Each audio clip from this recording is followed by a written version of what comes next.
नमस्कार. सरळ आणि सोपी भगवद्गीता या सिरीजच्या 56व्या भागात आपल्या सर्वांचं स्वागत.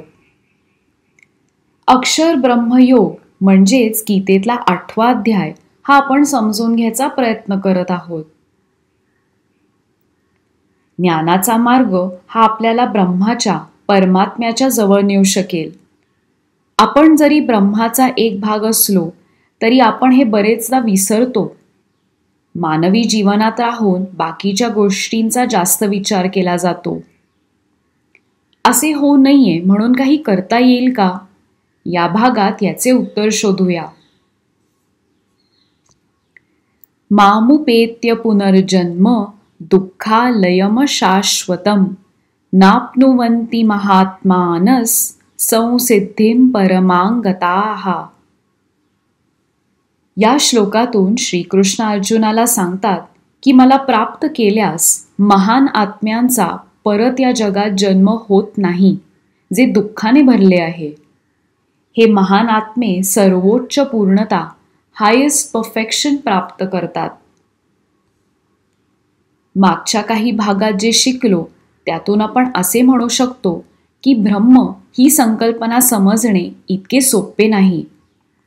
योगधारणा, ध्यान अभ्यास, निष्काम कर्म हे काही मार्ग आहेत जे परमात्म्याच्या जवळ जाण्यास आपली मदत करतात. या भौतिक विश्वात म्हणजे मटेरियल वर्ल्डमध्ये राहून ब्रह्माबद्दल जाणून घेणे सोपे नाही. आपले शास्त्र वाचून अभ्यास करून देखील ब्रह्माची जाणीव सहजासहजी होऊ शकत नाही. ज्ञान हा एकमेव मार्ग आहे जेणेकरून आपण या ब्रह्माचा अंदाज लावू शकतो. चला मग आज याच ज्ञानाचा थोडा अभ्यास करूया.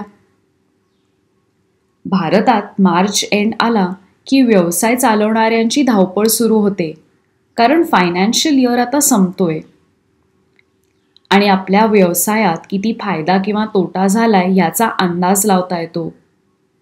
बऱ्यापैकी फायदा झाला असला तर आपण हेच पैसे हा उद्योग पुढे नेण्यास वापरू शकतो. नवीन काही कल्पना अंमलात आणू शकतो. तोटा झाल्यास आपल्या उद्योग संबंधित असलेल्या ह्याच आकांक्षा, ॲस्पिरेशन्स आपल्याला पुढे ढकलायला लागतात. माणसाच्या आयुष्याचे थोडेफार असेच आहे. इथे गोष्टींची आकांक्षा न ठेवता जर जीवन आणि मृत्यूच्या चक्रातून सुटका मिळवणे किंवा लिबरेशन ही आकांक्षा तेव्हाच शक्य होईल जेव्हा आपल्या कार्मिक अकाउंट्सच्या डिपॉझिट्समध्ये आपल्याला वाढ दिसेल.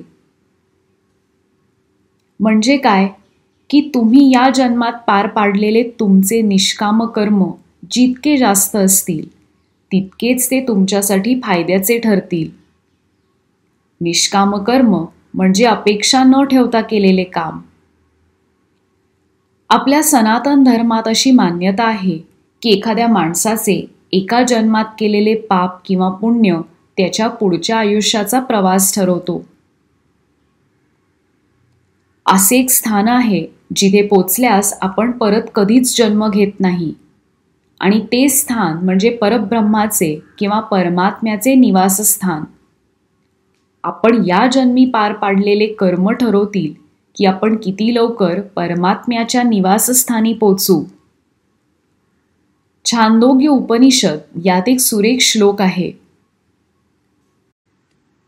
सर्वं खलविदं ब्रह्म तज्जलानीति शांत उपासित अथ खलु क्रतुमयः पुरुषो यथा क्रतुरस्मिल्लोके पुरुषो भवति तथेफ प्रेत्य भवतिस्क्रतुरकुरवित.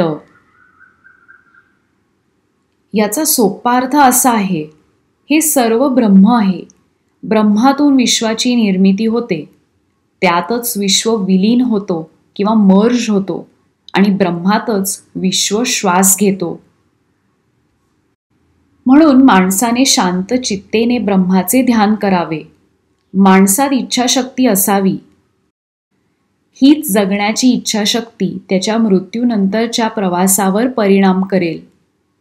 हे ज्ञान लक्षात ठेवून माणसाने आपले आयुष्य जगावे. आपण शाळेत असताना फॉर्म्स ऑफ वॉटर नावाचा विषय आपल्या विज्ञानाच्या वर्गात शिकलो. पाणी हे तरल किंवा लिक्विड स्टेटमध्ये आहे. पाण्याला गार केले की त्याचा बर्फ होतो. पाण्याला गरम केले, उकळले की पाण्याची वाफ होते.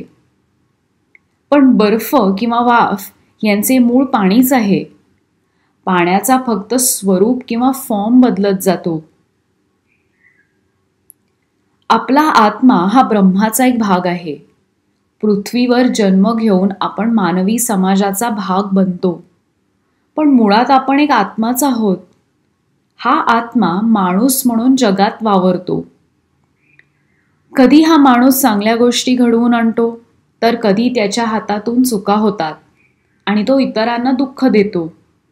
स्वतः देखील तो वेगवेगळ्या भावना अनुभवतो आणि तो विसरतो की आपण ब्रह्माचा भाग आहोत. परत ब्रह्माचा भाग व्हायचा असेल, परमात्म्याच्या जवळ जायचे असेल, तर कष्ट करावे लागतील. हा कार्मिक अकाउंट भरून ठेवायला लागेल. या अकाउंटमधूनच तर प्रवासाची तिकीटं काढता येतील. हा प्रवास करण्याअगोदर रिझर्वेशन कदाचित लागू शकते, कारण बाकीचे पण बरेच प्रवासी आहेत. आपला नंबर पुढे यावा याकरता काय करायला लागेल ते तर आता आपल्याला माहिती आहे. प्रवासाला चाललोच आहोत तर काही नवीन शिकत राहूया. भेटूया पुढच्या भागात. धन्यवाद.